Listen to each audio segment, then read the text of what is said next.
I wonder if you could talk to us in a bit more detail about security concerns or otherwise. How are you feeling about it? Well, it's interesting that the President has said he's here to keep the peace, and indeed that's what police officers have been doing here day after day, year after year, and this operation, despite its scale, is no different.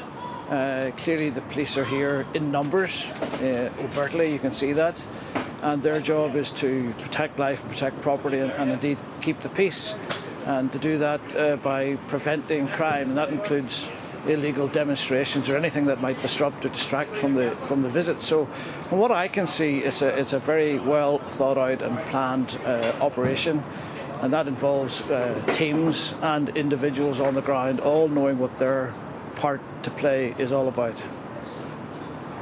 I'm right in saying, I think, that you were there when President Clinton visited Northern Ireland. How different do you think the security will be today than back in 97, when 97, 98, when he was there?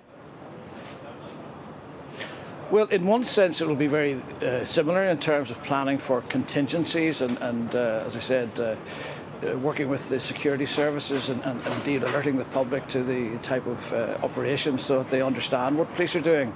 But sadly, the optimism of the period just after the Good Friday Agreement has been replaced with a degree of pessimism in the sense that we have the dissident threat. We've had the attempted murder of the Detective Chief Inspector. We've had the pipe bombs found at the weekend. So clearly there is an element that is all too clear that there are those who wish to carry on armed conflict or violent extremism.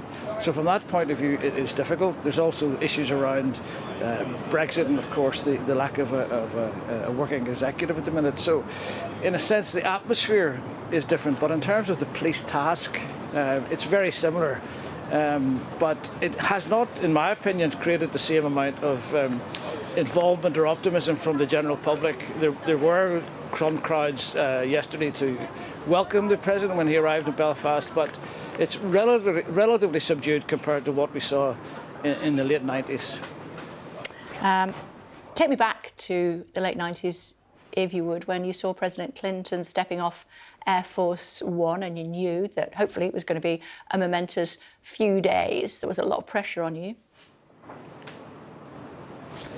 I'm sorry, Kay, the line's slightly difficult. Can you repeat the question? I most certainly can. We are looking at the moment that President Clinton stepped off Air Force One, as you said, back in the 1990s, quarter of a century ago, to be met by Tony Blair waving to the crowds there. You knew, well, it was going to be a momentous few days, thankfully, along with him and Mo Mowlam, George Mitchell and the like. They managed to pull it off. You must have felt the pressure to keep the President and others safe. Yeah, if I'm hearing you correctly, it's in relation to the President's own security, and of course that will be paramount. Last time there was a lot of hoo-ha to it. In fact, I remember being at the steps of Air Force One when the President in 1995 came down the steps.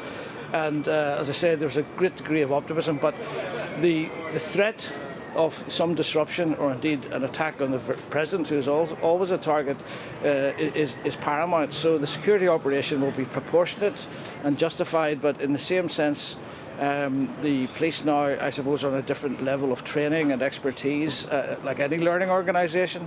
So they'll have had to take into account human rights issues, the community impact, and of course officer safety.